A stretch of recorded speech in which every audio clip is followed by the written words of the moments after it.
So ನಾವೇನು ಮಾಡಿದ್ವಿ ಒಂದು ದಿನ, ನಿಮಗೆ ಯಾವ್ಯಾವ ವಿಷಯಗಳು ಮುಖ್ಯ, ಆರಂಭದಲ್ಲಿ ತಿದ್ದುವಿಕೆಗೆ ಒಳಪಡಿ ಅನ್ನುವ ವಿಷಯ ಕೊಡೋದಕ್ಕೆ ಮುಖ್ಯವಾದ ಕಾರಣ, ನಮಗೆ ಬೇರೆ ಬೇರೆಯವರು ನಮಗೆ ಕರೆಕ್ಷನ್ ಮಾಡ್ಕೊಳ್ಳೋಕ್ಕೆ ಸಲಹೆಗಳು ಕೊಡ್ತಾರೆ, ಸೂಚನೆಗಳು ಕೊಡ್ತಾರೆ. ಇದು ತರಬೇತಿ ನಾವು ಅಧಿಕೃತವಾಗಿ ಕೊಟ್ಟಿದೆ.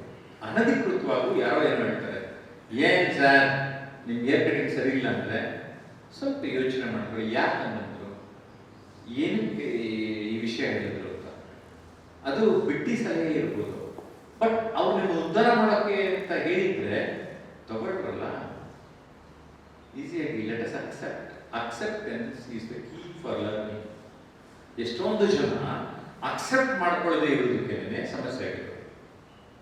ಈಗ ನನಗೆ ವಯಸ್ಸಾಗಿದೆ, ನನ್ನ ತಲೆಯಲ್ಲಿ ಕೂತ್ಲಿಲ್ಲ ಅಂದರೆ ಹೌದು ಕೂತ್ಲಿಲ್ಲ, ಅಕ್ಸೆಪ್ಟ್ ಮಾಡ್ತಾರೆ. ಅಕ್ಸೆಪ್ಟೆನ್ಸ್ಗೆ ಬೆಸ್ಟ್ ಉದಾಹರಣೆ ಅಂದರೆ ನಮ್ಮ ದಿಂಡೂರು ಸರ್. ನಾನು 2-3 ದಿನದಿಂದ ಗಮನಿಸ್ಕೊಂಡು ಬಂದಿದ್ದೇನೆ. Yes accepted what is. ನಾವು ಅಕ್ಸೆಪ್ಟ್ ಮಾಡ್ಕೊಂಡ್ಬಿಟ್ರೆ ನಾನು ಯಾರು, ಎಸ್ ಪ್ರಾಬ್ಲಮ್ ಅಷ್ಟಿರೋದೇ ಇರಲ್ಲ. ನಮ್ಮ ಜೀವನದಾಗ ಏನಾಗ್ತಾ ಇದೆ, ಸಮಸ್ಯೆ ಬರೋದಕ್ಕೆ ಕಾರಣ ನಾನು ಅಕ್ಸೆಪ್ಟ್ ಮಾಡಲ್ಲ, ನಾನು ಇರೋದನ್ನ ಅಕ್ಸೆಪ್ಟ್ ಮಾಡಲ್ಲ. ಎಷ್ಟೋ ಜನ ಗಂಡಸ್ರಾಗಿರೋದನ್ನ ಅಕ್ಸೆಪ್ಟ್ ಮಾಡಿರಲ್ಲ, ಎಷ್ಟೋ ಹೆಂಗಸರು ಹೆಂಗಸ್ರಾಗಿರೋದು ಅಕ್ಸೆಪ್ಟ್ ಮಾಡಲ್ಲ. ನಾನು ಗಂಡಸಾಗಿದ್ರೆ ಚಂದ ಅಂತ ಹೆಂಗಸರು, ಗಂಡಸು ಕೆಲವರು ನಾನು ಹೆಂಗಸಾಗಿದ್ರೆ ಚಂದ ಅಂತ ಇದ್ದಾರೆ. ಅದಕ್ಕೆ ಲಿಂಗ ಎಲ್ಲ ಚೇಂಜ್ ಮಾಡ್ಕೊಳಕ್ಕೆ ಹೋಗಿದ್ದಾವೆಲ್ಲ. ಅಂದ್ರೆ ನನಗೆ ಇಷ್ಟ ಇಲ್ಲ ಏನೋ ಇದು ಅಂದ್ಬಿಟ್ಟು ಹಂಗೆಲ್ಲ ಮಾಡ್ತಾರೆ. ಅದು ನಮ್ಮ ಕೈ ಇರಲಿಲ್ಲ, ನಮ್ಮ ಜನ್ಮ ನಮ್ಮ ಕೈ ಇರಲಿಲ್ಲ. ನಾನು ಹೇಗೆ ಬರಬೇಕು, ನಾನು ಹೇಗೆ ಹುಟ್ಟಬೇಕು ಅಂತ. ಅದು ಏನೋ ಜೀನ್ಸ್ ಇದೆ, ಏನೋ ಬಂದ್ವಿ, ಭೂಮಿಗೆ ಬಂದಿದ್ದೀವಿ. ಆದರೆ ಸಾಯಕ್ಕಿಂತ ಮುಂಚೆ ನಾನು ಏನೇನು ಕರೆಕ್ಷನ್ ಮಾಡ್ಕೋಬೇಕು. ಇವತ್ತು ಫಾರ್ ಎಕ್ಸಾಂಪಲ್ ಈ ಶ್ರೀದೇವಿ ಥರದ ಆಪರೇಷನ್ ಮಾಡ್ಕೊಂಡಿದ್ರು, ಸೊಟ್ಟಿದೆ ಸ್ಟ್ರೈಟ್ ಮಾಡ್ಕೊಳ್ಳೋಣ. ಪ್ಲಾಸ್ಟಿಕ್ ಸರ್ಜರಿ ನಮ್ಮ ಕೈಗಿದೆ. ಆದರೆ ಆ ಪ್ಲಾಸ್ಟಿಕ್ ಸರ್ಜರಿ ಮಾಡಬೇಕಾದ್ರೆ ದುಡ್ಡು ಇರಬೇಕು. ಸೊ ನಾನು ದುಡ್ಡು ಸಂಪಾದನೆ ಸಿಂಪಲ್. ಸೊ ನನಗೆ ಹಿಂಗೆ ಆಗೋಯ್ತಾನ ಅಂತ ಕೊಡ್ಕೋಬಾರ್ದು. What is the time want in my life ಅಂತ ನೀವೇನಾದ್ರು ಯೋಚನೆ ಮಾಡಿದ್ದೀರ ಅಂದರೆ ನಿಮಗೆ ಖಂಡಿತ ಸಿಗ್ತವೆ. ಆ್ಯಂಡ್ ಪಬ್ಲಿಕ್ ಸ್ಪೀಕಿಂಗ್ ಇದೆಯಲ್ಲ, ಬಿಫೋರ್ ಆ್ಯಂಡ್ ಆಫ್ಟರ್ ಕಣ್ಣಿಗೆ ಕಾಣುವಂತಹ ಕೌಶಲ್ಯ, ಬೇರೆ ಕೌಶಲ್ಯ, ನಾವು ಜೀವನ ಕೌಶಲ್ಯಗಳೇನು ಪಾಠ ಮಾಡ್ತೀವಿ ಅದು ಮಾನಸಿಕವಾದ ಪ್ರಕ್ರಿಯೆ ಆಗ್ತದೆ. ಮಾನಸಿಕವಾದ ಪ್ರಕ್ರಿಯೆ ಆಗೋದು ಹೊರಗಡೆ ನಾನು ಜನಕ್ಕೆ ತೋರಿಸ್ಲಿಕ್ಕೆ ಆಗುವುದಿಲ್ಲ. ಆ ಒಂದು ದೃಷ್ಟಿಯಿಂದನೇ ನಾವು ಆರಂಭಿಕ ಹಂತದಲ್ಲಿ ಪಬ್ಲಿಕ್ ಸ್ಪೀಕಿಂಗ್ ಟ್ರೈನಿಂಗ್ನ ಹೆಚ್ಚು ಬಳಸ್ತೇವೆ. ಆದ್ರೆ ಆಚೆಗೆ ಪರ್ಸನಾಲಿಟಿ ಟ್ರಾನ್ಸ್ಫಾರ್ಮೇಶನ್, ಲೈಫ್ ಸ್ಕಿಲ್ಸು, ಅದನ್ನ ಸಕ್ಸಸ್ ಅಂದ್ರೇನು, ಲೀಡರ್ ಅಂದ್ರೇನು, ಅಚೀವ್ಮೆಂಟ್ ಅಂದ್ರೇನು ಎಲ್ಲವನ್ನೇ ಹೇಳ್ತೀವಿ. ಆದ್ರೆ ಕಾಮನ್ ಮ್ಯಾನ್ಗೆ ನನಗೆ ಕಣ್ಣಿಗೆ ಕಾಣಿಸ್ತೀರಾ, ತೋರಿಸ್ತೀರಾ, ಚೇಂಜ್ ಆಗ್ತೀವ ನಾವು? ನಾನು ಹೇಳ್ತೇನೆ 100% ಐ ಬೆಟ್, ಐ ಗ್ಯಾರಂಟಿ ಅಂದ್ಬಿಟ್ಟು 25 ವರ್ಷದಿಂದ ಜನಕ್ಕೆ ಹೇಳ್ತಾ ಇದ್ದೀನಿ, ತೋರಿಸ್ತಾ ಇದ್ದೀನಿ, ಕಣ್ಮುಂದೆ ಎಕ್ಸಿಬಿಟ್ ಮಾಡ್ತಾ ಇದ್ದೀನಿ. ಯೂಟ್ಯೂಬ್ ಅಲ್ಲಿ ಅವ್ರು ಮುಂಚೆ ಹೇಗಿದ್ರು, ಆಮೇಲೆ ಹೇಗಿದ್ರು ಎಲ್ಲವನ್ನ ರೆಕಾರ್ಡ್ ಮಾಡ್ತಾ ಇದ್ದಾರೆ. ಕೇವಲ ಆನ್ಲೈನ್ ನಲ್ಲಿ ಎಷ್ಟೋ ಜನ ಭಾಷಣ ಕಲೆಯನ್ನು ಕಲಿಯೋದಕ್ಕೆ ಸಾಧ್ಯ ಆಗಿರೋದ್ರಿಂದ ಆಫ್ಲೈನ್ ಅಲ್ಲಿ ಇನ್ನೂ 200% ಕಲಿಯಬಹುದು. ಆ ಕಲಿಯಬಹುದು ಎನ್ನುವ feeling is what is required. No one is a born speaker except a loud speaker. ಗೊತ್ತಿರಲಿ, ಈ ಲೌಡ್ ಸ್ಪೀಕರ್ ತಯಾರು ಮಾಡಿದ ತಕ್ಷಣನೇ ಕರೆಕ್ಟಾಗಿ ಕನೆಕ್ಷನ್ ಕೊಟ್ಟಾಗ ಮಾತಾಡುತ್ತಿದ್ದರು. ಅರ್ಥ ಆಯ್ತಾ? No one is a born speaker. ಕೆಲವರು ಇಲ್ಲ, 1000 ಜೀನ್ಸ್ ಅಲ್ಲಿ ಬಂದಿರ್ತದೆ, ಯಾವ ಮಣ್ಣಂಗಟ್ಟಿನೂ ಇಲ್ಲ. ನಾನು ಏನ್ ಚಾಲೆಂಜ್ ಮಾಡ್ತೀನಿ ಗೊತ್ತಾ? ಪ್ರಪಂಚದ ಯಾವುದೇ ಮೂಲೆಯ ಯಾವುದೇ ಭಾಷೆಯ ವ್ಯಕ್ತಿ ನನ್ನ ಮುಂದೆ ತಂದಿಸಿದ್ರು ಅವ್ನು ಸ್ಪೀಕಿಂಗ್ ಸ್ಕಿಲ್ ಇಂಪ್ರೂವ್ ಮಾಡ್ತಾನೆ. I bet, I challenge. ಅಷ್ಟು ಕಾನ್ಫಿಡೆನ್ಸ್ ನನಗೆ ಯಾಕೆ ಅಂದರೆ ನಾನು ಅದರ ಆಳ ಅಗಲಗಳನ್ನ ಗಮನಿಸಿದ್ದೇನೆ. ಸೊ ಅದರಿಂದ ಧೈರ್ಯವಾಗಿ ಹೇಳ್ತಾ ಇದ್ದೇನೆ, ಇದು ಪ್ರತಿಯೊಬ್ಬರು ಕಲಿಯಬಹುದಾದ ಕೌಶಲ್ಯ. ಪ್ರತಿಯೊಬ್ಬರು, ಎಲ್ಲರೂ, ಯಾವುದೇ ವರ್ಗದವರು ಕಲಿಯಬಹುದು. ಯಾವುದೋ ಟಿವಿ ಶೋನಲ್ಲಿ ನೋಡ್ತಾ ಇದ್ದಾರೆ, ಮಕ್ಕಳಿಗೆ ರಿಯಾಲಿಟಿ ಶೋ ತರ ಮಾಡ್ತಾ ಇದ್ರು. ಆ ಮಕ್ಕಳೇ ಏನ್ ಜನ ಮಾತಾಡ್ತಾ ಇದ್ರು. ಮಕ್ಕಳಿಗೆ ಒಂಚೂರು ಟ್ಯೂನ್ ಅಪ್ ಮಾಡ್ಬಿಟ್ರು, ಟ್ರೈನ್ ಮಾಡ್ಬಿಟ್ರೆ ಚಿಕ್ಕ ಮಕ್ಕಳೆಲ್ಲ ಮಾತಾಡಿದ್ದಾರೆ. ಅದನ್ನ ನಾನು ಗಮನಿಸಿದ್ದೆ. ಸೊ ತಿದ್ದುವಿಕೆಗೆ ಒಳಪಡುತ್ತಾ ಪದಗಳ ಬಗ್ಗೆ ಮಾತಾಡ್ತೀವಿ. ಪದಗಳಿಗಿಂತ ಮುಂಚೆ ಚಿಂತನೆಗಳ ಬಗ್ಗೆ ಮಾತಾಡ್ತೀವಿ. ಯಾಕೆ ಮಾತಾಡಿದ್ವಿ? ನಿಮ್ಮ ಥಾಟ್ ಪ್ರಾಸೆಸ್ ಕ್ಲಾರಿಟಿ ಬಂದ್ರೆ ಈ ವರ್ಡ್ಸ್, ಥಾಟ್ಸ್ ಇಲ್ಲಿ ವರ್ಡ್ಸ್ ಆಗಿ ಬರೋದು ಸುಲಭ. ಸೊ ಅದನ್ನೆಲ್ಲ ನೀವು ಅರ್ಥ ಮಾಡ್ಕೊಂಡಿದ್ದೀರಿ, ನನಗೆ ಸಂತೋಷ ಆಗಿದೆ. ದಟ್ ಮೀನ್ಸ್ ಮೈಂಡ್ ಕ್ಲಿಯರ್ ಆಗಿರಬೇಕು, ಮಾನಸಿಕವಾಗಿ ಸ್ಟ್ರೆಸ್ ಫ್ರೀ ಆಗಿ ಇರಬೇಕು. ಇವತ್ತು 20 ಕಾಯಿಲೆಗಳು ಸ್ಟ್ರೆಸ್ ಇಂದ ಬರ್ತಾ ಇದೆ. ಅರೌಂಡ್ 20 ಓಕೆ, ಯಾವ್ದಾದ್ರು ಪಟ್ಟಿ ಮಾಡಿಕೊಟ್ಟಿದ್ರು ನನಗೆ ಇಂತಿಂಥ ಕಾಯಿಲೆ ಬರ್ತವೆ. ಸೊ ಯಾಕೆ ಸುಮ್ಮನೆ ಸ್ಟ್ರೆಸ್ ಮಾಡ್ಕೋಬೇಕು? ನಮ್ಮ ಫಾರ್ಮುಲಾ 3 C's ಬಳಸ್ಕೊಂಡೆ, ಕೂಲ್, ಕಾಮ್, ಕಂಫರ್ಟಬಲ್. ಸೊ ಅತಿ ಸುಲಭ ಆಗುತ್ತದೆ. ಓಕೆ, ಸೊ ಅದಾದ್ಮೇಲೆ ವರ್ಡ್ಸ್. ರೀಡರ್ಸ್ ಡೈಜೆಸ್ಟ್ ಒಂದು ರಿಪೋರ್ಟ್ ಪ್ರಕಾರ ಒಂದು ಸರ್ವೆ ಮಾಡ್ತಾರೆ, ಒಂದು 15 ವರ್ಷ ಮುಂಚೆ. ಪದಗಳು ಸಾಮರ್ಥ್ಯ ಇರುವ ವಿದ್ಯಾರ್ಥಿಗಳದೆಲ್ಲ ಒಂದು ಪಟ್ಟಿ ಮಾಡ್ತಾರೆ, ಪದಗಳ ಸಾಮರ್ಥ್ಯ ಇಲ್ಲದೆ ಇರೋದೆಲ್ಲ ಒಂದು ಪಟ್ಟಿ ಮಾಡ್ತಾರೆ. 15 ವರ್ಷ ಆದ್ಮೇಲೆ ಚೆಕ್ ಮಾಡ್ತಾರೆ. ಯಾರು ಪದಗಳ ಸಾಮರ್ಥ್ಯ ಇರಲಿಲ್ಲ ಅವರೆಲ್ಲ ಲೋಯರ್ ಕ್ಯಾಟಗರಿ ಜಾಬ್ಸ್ ಮಾಡ್ತಾ ಇರ್ತಾರೆ. ಯಾರ ಪದಗಳ ಸಾಮರ್ಥ್ಯ ಜಾಸ್ತಿ ಇತ್ತು ಅವರೆಲ್ಲ ಮಿಡ್ಲು ಲೆವೆಲ್ಲು ಅಲ್ಲ, ಟಾಪ್ ಕ್ಯಾಟಗರಿ ವರ್ಕ್ ಮಾಡ್ತಾರೆ ಅಥವಾ ಟಾಪ್ ಕ್ಯಾಟಗರಿ ಇರ್ತಾರೆ. ಅದರ ಅರ್ಥ ನಿಮ್ಮನ್ನು ರೂಪಿಸುವುದು ಶಬ್ದಗಳು. ಓಕೆ, ಆ ಅಕ್ಷರ ರೂಪದ ಸಂಜೀವಿನಿಗಳು. ಸೊ ಹಾಗಾಗಿ ಪದಗಳಿಗೆ ಜೀವ ನೀಡಿ ಅಂತ ನಾನು ವಿನಂತಿಸಿಕೊಂಡೆ. ಅದಾದ್ಮೇಲೆ ಭಾಷೆ ವಿಷಯ ಬಂತು. ನಮಗೆ ಹಿರಿಯರಿಂದ ಬರುವ ಒಡವೆಗಳಲ್ಲಿ ಭಾಷೆಯು ಒಂದು, ಅದು ಚೆನ್ನಾಗಿದ್ದಷ್ಟು ಭೂಷಣ ಅಂತ ಕನ್ನಡದ ಕಣ್ವ ಶ್ರೀಕಂಠೇಗೌಡರು, BM ಶ್ರೀಕಂಠೇಗೌಡರು ಹೇಳಿದ್ದಾರೆ. ಭಾಷೆ, language is called as the vehicle of communication. ಈಗ ನಾವು ಇಲ್ಲಿಂದ ಯಾವುದೋ ಇವ್ರು ಕಾರ್ ಮಾಡ್ಕೊಂಡ್ ಬಂದಾರೆ, ಇನ್ನೊಬ್ರು ಬಸ್ಸಲ್ಲಿ ಹೋಗ್ತಾರೆ, ಟ್ರೈನಲ್ಲಿ ಹೋಗ್ತಾರೆ, ಮೋಡ್ ಆಫ್ ಟ್ರಾನ್ಸ್ಪೋರ್ಟ್. ನೀವು ಕಮ್ಯುನಿಕೇಟ್ ಮಾಡೋದಕ್ಕೆ ಆ transport, mode of transport language.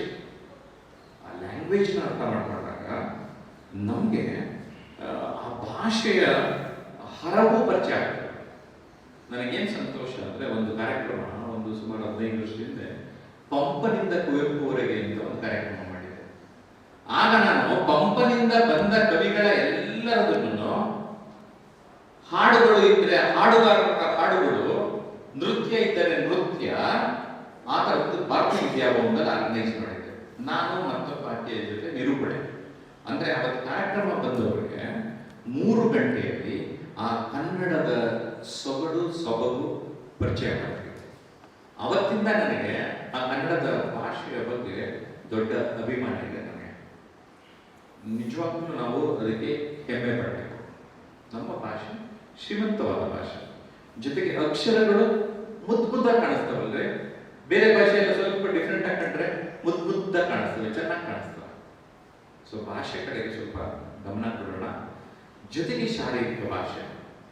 So ಶಾರೀರಿಕ ಭಾಷೆ, ನಾನೀಗ ಕುಳಿತಿದ್ದೇನೆ, ಕುಳಿತಿರುವ ಬಗ್ಗೆ, ನಿಂತರೆ ನಿಲ್ಲುವ ಬಗ್ಗೆ. ಸೊ ಒಂದು ಸ್ವಲ್ಪ ಜಾಗ ಕೊಟ್ಟು 2 ಕಾಲಿನಲ್ಲಿ ನಿಂತು ಮಾತಾಡಿದ್ರೆ ಬ್ಯಾಲೆನ್ಸ್ ಆಗಿರ್ತೀವಿ. ಇಲ್ಲಿ ಸುಮ್ಮನೆ ಏನೋ ಕ್ಯಾಶುವಲ್ ಇದು ಮಾಡಿದ್ರೆ ಸೀರಿಯಸ್ನೆಸ್ ಬರಲ್ಲ, ನಮ್ಮ ಮಾತು ಕೇಳಿಸ್ಕೊಳ್ಳಲ್ಲ. ನೀವು ಸುಮ್ಮನೆ ಹಿಂಗಿದ್ರು ನೀವು ಚೆನ್ನಾಗಿ ಮಾತಾಡ್ತಾರೆ, ಕ್ಯಾಶುವಲ್ ಆಗುತ್ತೆ ಅಂತ ಗೊತ್ತಾರೆ. ಜಸ್ಟ್ ಒಂದು small change can make a mark. Okay, so ನಿಮ್ಮ ಇಡೀ ವ್ಯಕ್ತಿತ್ವನೇ ಪರಿಚಯಿಸುತ್ತೆ. ಸೊ ಆ ನಿಲುವು ಅಥವಾ ಬನ್ನಿ ಅದರ ಕಡೆಗೆ ದಯಮಾಡಿ ಯಾವಾಗಲೂ ಗಮನ ಕೊಡಿ, ಬ್ಯಾಲೆನ್ಸ್ಡ್ ಆಗಿರಿ. ಅದಕ್ಕೆ ನಮ್ಮ ದೇಹನ ಸ್ವಲ್ಪ ಸಮತೂಕವಾಗಿ ಇಟ್ಕೊಂಡ್ರೆ, ಸ್ವಲ್ಪ ಎಕ್ಸಸೈಸು ಆಕ್ಟಿವಿಟೀಸು ಇದ್ದರೆ ಈ ಬಾಡಿ ನಮಗೆ ಕೋಆಪರೇಟ್ ಮಾಡ್ತದೆ. ಇನ್ನು ಗೆಸ್ಚರ್ಸ್, ಹಾವಭಾವ, ತಲೆಯಿಂದ ಇದ್ದು ಕಾಲಿನ ಹೊರಗೆ. ಈಗ ತಲೆ ಕತ್ತಿ ನಲ್ಲಾಡಿಸ್ತೀವಿ, ಉಪ್ಪು, ಕಣ್ಣು, ಕಣ್ಣಾಲಿಗಳು, ಐ ಕಾಂಟ್ಯಾಕ್ಟ್, ಅದರಲ್ಲಿ ಇಡೀ ನಮ್ಮ body language very important. And ಈಗ ಓವರ್ ಆಲ್ ಮುಖ ಅಂದಾಗ ಸ್ಮೈಲ್. ಸ್ಮೈಲ್ ಯಾಕೆ ಹೇಳ್ತೀವಿ? Miles and miles of smiles ಅಂತೇಳಿ. A man without smile should not open his shop. ಮುಗುಳ್ನಗೆ ಇಲ್ಲದ ಮನುಷ್ಯ ಅಂಗಡಿ ಬಾಗಿ ತೆರಲೇ ಬರಂತ. ನಿಮಗೆ ಸ್ಮೈಲ್ ಇಲ್ಲ, ನೀನು ಅಂಗಡಿ ಇರಬೇಡ ಅಂತ ಅದರ ಅರ್ಥ. ಸೊ ಸ್ನೇಹಿತರೆ, ಮುಗುಳ್ನಗೆ ನಿಮ್ಮ ಇಡೀ ಬದುಕನ್ನೇ ಬದಲಾಯಿಸುತ್ತೆ. ನನ್ನ ಪ್ರಕಾರ 2 ರಿಂದ 3 ವರ್ಷ ಆಯಸ್ ಜಾಸ್ತಿ ಮಾಡುತ್ತೆ.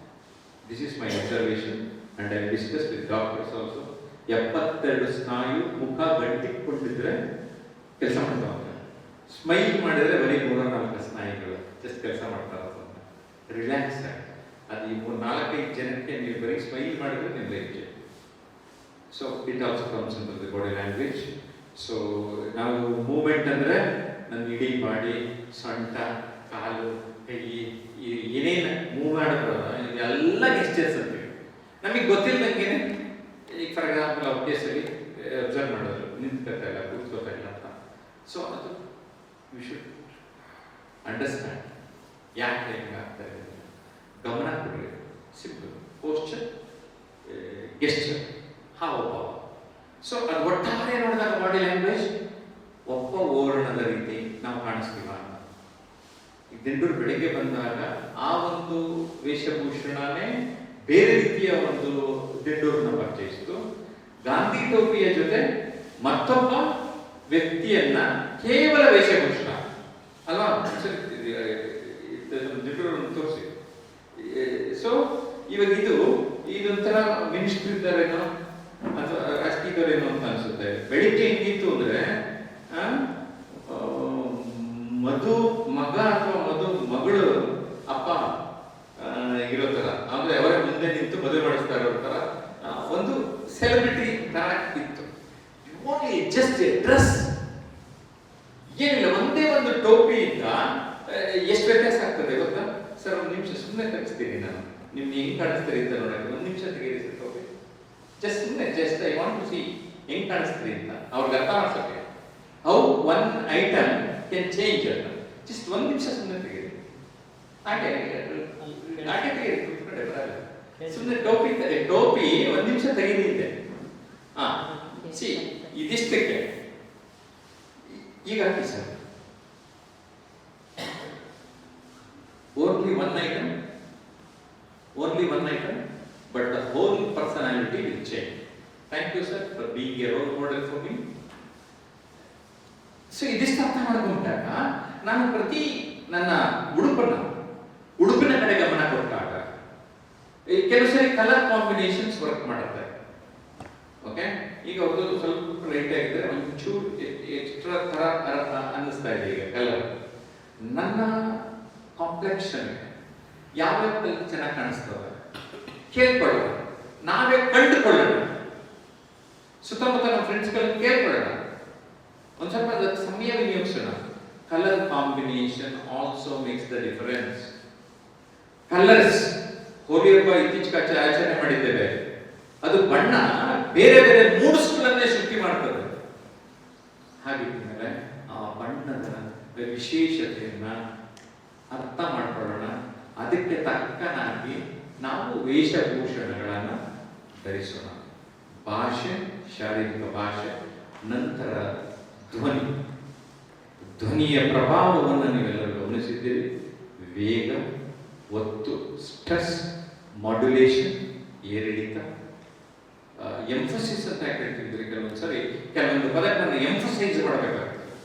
ಸ್ನೇಹಿತರೆ, ನಮ್ಮ ಕನ್ನಡ ನಾಡು ಎಂದರೆ ಅಂತ ಹೇಳಿದ್ರೆ ಏನೋ ಒಂಥರ ಅವ್ರಿಗೆ ಪಿಚ್ ಹೆಚ್ಚಿಸ್ತಾನೆ. ಸೊ ಇದೆಲ್ಲವನ್ನ ಗಮನದಲ್ಲಿ ಇಟ್ಕೊಂಡು ನಾವು ಭಾಷಣ ಕೌಶಲ್ಯ, ಇದೊಂದೇ ಕೌಶಲ್ಯದಿಂದ ವ್ಯಕ್ತಿತ್ವ ಬದಲಾಯಿಸ್ಕೋಬೋದ? ಮನಸ್ಸು ಮಾಡಿದರೆ ಸಾಧ್ಯ. ಮತ್ತು ಹೇಳ್ತೇನೆ, ನೀವು ಭಾಷಣದಿಂದ ಚೆನ್ನಾಗಿ ಕಲ್ತ್ಕೊಂಡು ವ್ಯಕ್ತಿತ್ವ ಹಾಗೆ ಇದ್ರೆ ನೀವು ನಿಮ್ಗಿರೋ ವ್ಯಕ್ತಿತ್ವದ ತರ ಮಾತಾಡ್ತೀರೇ ಹೊರತು ಭಾಷಣ ಕೌಶಲ್ಯ ಕಲ್ತಂಗೆ ಮಾತಾಡೋದು. ಅದಕ್ಕೆ ನಾನು ನುಡಿಗೆ ನಡಿ ಪುಸ್ತಕದಲ್ಲಿ ಮಾತು ಮತ್ತು ವ್ಯಕ್ತಿತ್ವ ಅಂತ ಚಾಪ್ಟರಿಂದ ಶುರು ಮಾಡಿದ್ದೇನೆ. ಅಂದರೆ ನೀವು ಮಾತಾಡಬೇಕಾದ್ರೆ ನಿಮ್ಮ ವ್ಯಕ್ತಿತ್ವ ಮಾತಾಡುತ್ತೆ. ನೀವೇನೋ ನಿಮ್ದು ವ್ಯಕ್ತಿತ್ವ ಪರ್ಸನಾಲಿಟಿ ರೂಪಿಸ್ಕೊಂಡಿರ್ತೀರಲ್ಲ, ಆ ರೀತಿ ನಿಮ್ಮ ಟೋನ್ ಇರ್ತದೆ. ಸುಮ್ಮನೆ ಒಂದು ಎಕ್ಸಾಂಪಲ್ ಕೊಡೋದು, ಒಬ್ಬ ರೌಡಿ ಬ್ಯಾಕ್ಗ್ರೌಂಡ್ ಇರೋ ವ್ಯಕ್ತಿ ಅಂತ ಭಾಷಣ ಕೌಶಲ್ಯ ಚೆನ್ನಾಗಿ ಹೇಳ್ಕೊಟ್ರು, ಅಲ್ಲಿ ಸ್ಟೇಜ್ ಮೇಲೆ ಬಂದರೂ ರೌಡಿ ಥರನೇ ಮಾತಾಡೋದು. ಅಂದ್ರೆ ಒಂದು ರೌಡಿಸಮ್ ಬಿಡದಲ್ಲೇ ನಾನು ಸಮಾಜಕ್ಕೆ ಒಳ್ಳೇದು ಮಾಡಬೇಕು ಅನ್ನೋ ಗುಣ ಇದೆ. ಒಳ್ಳೆ ಮಾತು ಬರೋದಿಲ್ಲ, ಇಂಪ್ಯಾಕ್ಟ್ ಆಗೋದೇ ಇಲ್ಲ. ನಾನು ಬರ್ಕೊಡ್ತೀನಿ. ಐ ಹ್ಯಾವ್ ಅಬ್ಸರ್ವ್, ನನಗೆ ಕೆಲವು ವೈಯಕ್ತಿಕ ಅನುಭವಗಳು ಕೂಡ ಆಗಿದೆ. ಅವನ ವ್ಯಕ್ತಿಶಃ ಬದಲಾಗದ ಹೊರತು ಅವನ ಮಾತುಗಳಲ್ಲಿ ಬದಲಾಗುವುದಿಲ್ಲ, ಭಾವನೆಗಳು ಬದಲಾಗದ ಹೊರತು ನಿಮಗೆ ಆ ಎಫೆಕ್ಟ್ ಅಂತ ಏನು ಹೇಳ್ತೀವಿ, ಕಮ್ಯುನಿಕೇಶನ್ ಎಫೆಕ್ಟ್ ಆಗುವುದಿಲ್ಲ. ನಾನು ತುಂಬ ಗಂಭೀರವಾಗಿ ಗಮನಿಸಿದ್ದೇನೆ. ಸುಮಾರು ಜನ ಹೇಳಿದ್ದಾರೆ, ಸರ್ ಸುಮಾರು ಜನ ನಿಮಗೂ ಇನ್ನೂ ಚೆನ್ನಾಗಿ ಮಾತಾಡ್ತಾರೆ, ಆದರೆ ನೀವು ಮಾತಾಡಿದ್ರೆ ಮಾತ್ರ ನಮಗೆ ಯಾಕೋ ಕೇಳಬೇಕು ಮಾಡಬೇಕು ಅಂತ ಅನಿಸುತ್ತೆ. See that is beyond our limit. That positivity works, law of attraction works. ಅಂದರೆ ನಿಮ್ಮ ನಿಜವಾದ ನೇರ ಕಾಳಜಿ ಇದೆ ಅಂದರೆ ಮಾತ್ರ ಜನರಿಗೆ ಸ್ವಲ್ಪ ಹಾರ್ಟ್ ಟು ಹಾರ್ಟ್ ಕನೆಕ್ಟ್ ಆಗುತ್ತೆ.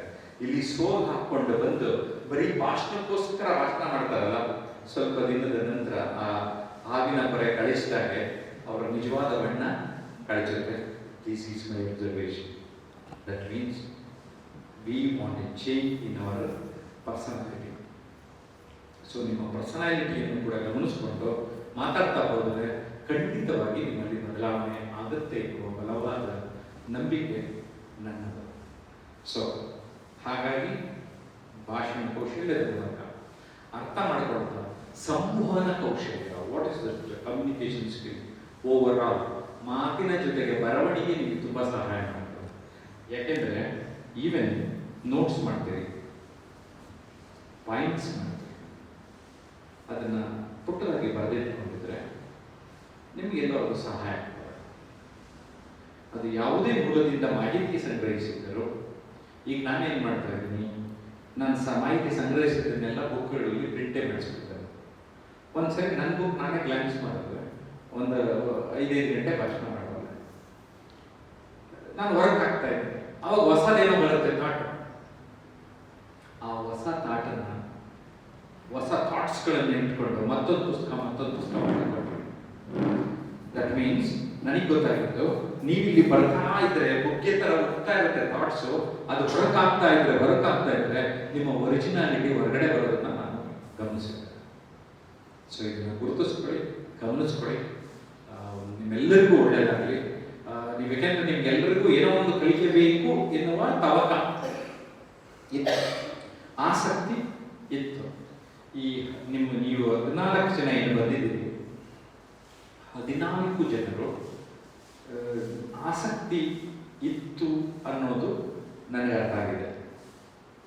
Number 1 interest. ಅದಾದ್ಮೇಲೆ ಇನ್ವಾಲ್ವ್ಮೆಂಟ್. ಐ ಥಿಂಕ್ ಎಲ್ಲರೂ ಸೇರಿದಾಗಲೂ ಮೋರ್ ದೆನ್ 90% ಇನ್ವಾಲ್ವ್ಮೆಂಟ್ ತೋರಿಸಿದ್ದಾರೆ. ನಿಮಗೋಸ್ಕರ ನಿಮ್ಮ ಚಪ್ಪಳೆ ಹೊಡ್ಕೊಂಡು ಸರ್ 3 ಸರಿ ಟ್ಯಾಪ್, 3 ಸರಿ tap. Seriously I am happy. ನನಗೆ ಖುಷಿ. ನಾನು ಅದಕ್ಕೆ ಕೋಟ್ಯಾಧಿಪತಿ ಅಂತ ಹೇಳ್ತೇನೆ, ತೃಪ್ತಿನಲ್ಲಿ. ಯಾಕೆಂದರೆ ನೀವು 14 ಜನ ಹೋಗ್ಬೇಕಾದ್ರೆ ಆ ಒಂದು ಖುಷಿಯ ವಾತಾವರಣದಲ್ಲಿ ಏನೋ ಕಲ್ತಿದ್ದೇವೆ ಎನ್ನುವ ಭಾವನೆಯಲ್ಲಿ ಹೊರಡ್ತಿರಲ್ಲ, ಅದಕ್ಕಿಂತ ಏನು ಬೇಕು. ಸೊ 3 ದಿನ ಈ ಒಂದು ಪುಟ್ಟ ಸ್ವರ್ಗದಲ್ಲಿ ನಾವು ಇದ್ದು ಭಾಗವಹಿಸ್ತೀವಿ. ಬಸವರಾಜ್ ಬೆಂಡೂರು ನಮಗೆ 3 ದಿನ ಸಮಯವನ್ನು ಕೊಟ್ಟು ನಮ್ಮೊಂದಿಗೆ ಕಾಲ ಕಳೆದಿದ್ದು ಈ ಒಂದು ಕ್ಯಾಂಪ್ಗೆ ವ್ಯಾಲ್ಯೂಯೇಷನ್ ಆಗಿದೆ. ಸೊ ಅವರೊಂದು ರೀತಿ ನಮ್ಮೆಲ್ಲರಿಗೂ ಸಲಹೆಗಳನ್ನು ಕೊಡ್ತಾ ಈ ಶಿಬಿರಕ್ಕೆ ಸಲಹೆಗಾರರಾಗಿದ್ದರು. ತಮಗೆ ಧನ್ಯವಾದಗಳು. And each and every individual ಮಾತಾಡ್ತಾ ನಾನು ಬೇಕಂತ ಕೆಲವೊಂದ್ಸರಿ ಧ್ವನಿಯನ್ನು ಏರಿಸಿದ್ದೇನೆ, ಅವರಿಗೆ ಪೈಡ್ ಅಂತ ಕೈ ಮುಂಚೆ ಹೊಡೆದಿದ್ದೇನೆ. ಮಾತಾಡ್ತಾ ಇನ್ನೇನೋ ಸ್ವಲ್ಪ ಸ್ಲ್ಯಾಂಗ್ ಪದ ಬಳಸಿರಬಹುದು. ಅದೆಲ್ಲವೂ ನಿಮ್ಮ ಉದ್ಧಾರಕ್ಕಾಗಿ ನಾನು ಬಳಸಿದ್ದೆ. ಓಕೆ, ನನಗೇನೋ ಬಾಯಿ ಚಾಪಲಿಕ್ಕೆ ಏನಂತೆ ಬೇಯ್ಬಿ ಏನೋ ಕೆಲವೊಂದಿದೆ, ಸುಮ್ಮನೆ ಏನೋ ಯಾರೋ ಏನೋ ಸಿಕ್ಕಿ ಏನೋ ಬೈಬಿಡೋದು, ಆ ಥರ. ನನ್ನ ಉದ್ದೇಶ ನೀವೆಲ್ಲರೂ ಬದಲಾಗಬೇಕು, ನಿಮ್ಮನ್ನು ತಿದ್ದಬೇಕು ಎನ್ನುವ ಸದುದ್ದೇಶದಿಂದ ಕೆಲವೊಂದು ಮಾತುಗಳನ್ನು ಗಟ್ಟಿಯಾಗಿ ಹೇಳಿರ್ತೇನೆ. ಅದನ್ನು ನೀವು ಮೃದುವಾಗಿ ತೆಗೆದುಕೊಂಡು ಹಿತ ಮಿತ ಮೃದು ವಚನ ಪಂಪ ಹೇಳಿದ ಮಾತಿದೆಯಲ್ಲ, ಅದು ನನಗೆ ಈ ಸಿಂಪಲ್ ಫಾರ್ಮುಲಾ ಬರ್ಬಿಟ್ಟ. ಈತ ಮಿತ ಮೃದು ವಚನ. ಮೃದುವಾಗಿ ಮಾತಾಡ್ತಾ ಇದ್ರೆ ಸಮಸ್ಯೆನೇ ಬರೋದಿಲ್ಲ. ನಮ್ಮ ರವೀಂದ್ರ ಅವ್ರು ಸಾಫ್ಟಾಗಿ ಎಲ್ಲ ಸಾಫ್ಟಾಗಿ ಹೇಳ್ತಾರೆ ಜನ ಅಲ್ಲ. So softness place A very very important role.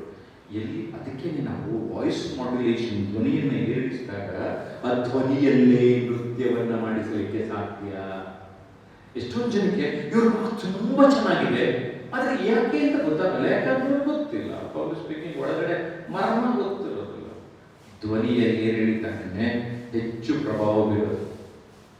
Content ಜೊತೆಗೆ ನಿಮ್ಮ ಧ್ವನಿಯ ಏರಿಳಿತ, ಅದರ ಜೊತೆಗೆ ನಿಮ್ಮ ವೇಷಭೂಷಣ, ಶಾರೀರಿಕ ಭಾಷೆ ಇವೆಲ್ಲವೂ ಮಿಳಿತಗೊಂಡರೆ ವಾವ್ ಎಫೆಕ್ಟ್ ಬರ್ತದೆ.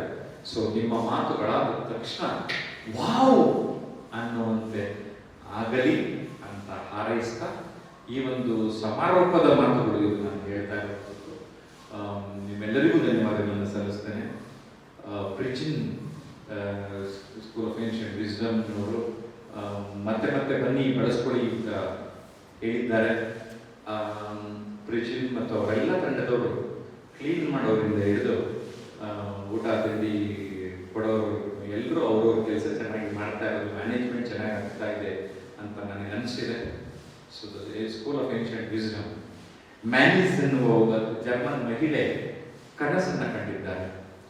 ನನಗೆ ಈ ರೀತಿಯ ನಿರ್ಮಾಣ ಮಾಡಲಿಕ್ಕಾಗುತ್ತೋ ಇಲ್ವೋ ಗೊತ್ತಿಲ್ಲ, ಆದರೆ ಆಕೆಯ ಉದ್ದೇಶಗಳಿಗೆ ಪೂರಕವಾಗಿ ನಾವು ಸಮಾಜವನ್ನು ಕಟ್ಟುವ, ನಿರ್ಮಾಣ ಮಾಡುವ ಪ್ರಯತ್ನಗಳನ್ನು ಮಾಡಬಹುದು.